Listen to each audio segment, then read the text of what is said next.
Bhilai steel plant के sector 9 में रहने वाले 700 से ज्यादा परिवार के ऊपर अब संकट के बादल मंडरा रहे हैं। मैं आपको बता दूं कि इन परिवार को बीएसपी की ओर से नोटिस जारी किया गया है और इन्हें कहा गया है कि आप घर जल्द से जल्द खाली करें, अन्यथा बलपूर्वक आपसे खाली करवा दिया जाएगा। फिलहाल इस पूरे 700 परिवार में तकरीबन 3,500 से 4,000 लोग निवास करते हैं और उनका कहना है कि हमें या तो विस्थापन दिया जाए या तो वक्त दिया जाए। फिलहाल क्या कुछ कहना है ये भी जानते हैं। क्या है प्रमुख मांगे आपकी, क्या ये हमारा विशेष रूप से मांग है कि वहां पर लगभग 702 परिवार हैं, उनको वहां व्यवस्थापन मिलनी चाहिए। दूसरा मांग है कि हमें उस बिल्डिंग से ना उजाड़ा जाए। तीसरा मांग है कि वहां पर 400 बच्चे अभी 6वीं से लेकर 12वीं क्लास है, उनकी पेपर है, इनको भी हमें ध्यान में सरकार को रखनी चाहिए, हमें ना उजाड़ा जाए। और आखिरी बात यह है कि हमें हाई कोर्ट से 2016 में स्टे मिला था, 2025 तक वो स्टे था। अभी हमको निचली अदालत से आने के लिए कहा गया है।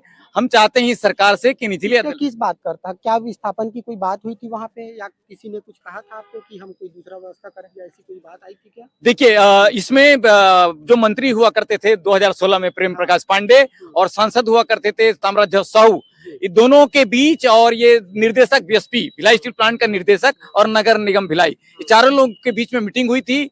उसमें स्वीकृति भी हुई थी कि इनको 10 एकड़ जमीन दिया जाएगा, लेकिन वो 10 एकड़ जमीन आज तक मिला नहीं और वही सरकार हमें, वही बीएसपी हमें निकालने की तैयारी कर रही है। तो आप ये देखिए, इनको जो है सांत्वना दिया गया था कि हम आपको बसाने के लिए या व्यवस्थापन करने के लिए कोई दूसरी जमीन देते हैं, लेकिन नहीं दिया गया है।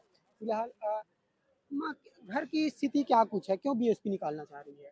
बीएसपी क्या है, सब जगह उधर उधर सब टोटो के ऐसी जंगल जैसे छोड़ दिया है, इसको भी वैसे करना चाहते हैं।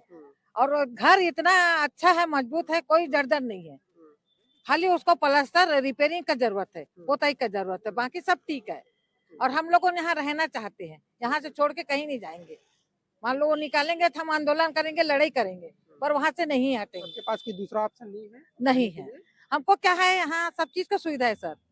तो आप लोग वही काम करने वाले लोग हैं?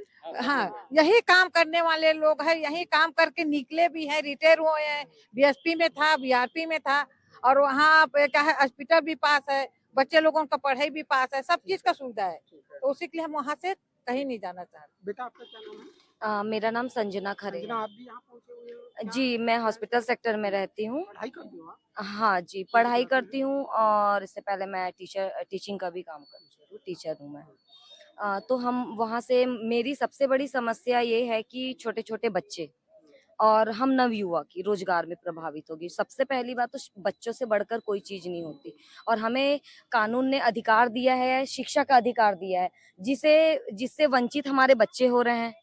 सबसे ज़्यादा शिक्षा प्रभावित हो रही है और सभी की रोजगार प्रभावित हो रही है और हम कानूनन लड़ रहे हैं संवैधानिक रूप से, तो हम कहीं से भी अवैध नहीं है। सबसे पहले तो हमें अवैध बोलना बंद करने बोलिएगा उनको, बीएसपी वालों को, क्योंकि हम वहाँ पे सेवा दे रहे हैं बीएसपी को। और 2014-15 में प्रेम प्रकाश पांडे जी और ताम्रध्वज साहू जी द्वारा प्रेस वार्ता में ये कहा गया था कि 10 एकड़ जमीन इनको उपलब्ध कराया जाए, जो अभी तक हमको उपलब्ध नहीं कराई गई है, तो वो चीज हमको न्याय मिलना चाहिए। फिलहाल इनके ऊपर संकट के बादल मंडरा रहे हैं, अब आने वाले वक्त में देखना होगा। फिलहाल ये कलेक्ट्रेट पहुंचे हैं, कलेक्टर को ज्ञापन दिए हैं और तमाम अधिकारियों से भी गुहार लगा रहे हैं, लेकिन इनकी गुहार की मांग कब तक की जाती है ये भी देखना होगा। दुर्ग से एनडीटीवी के लिए चंद्रकांत शर्मा।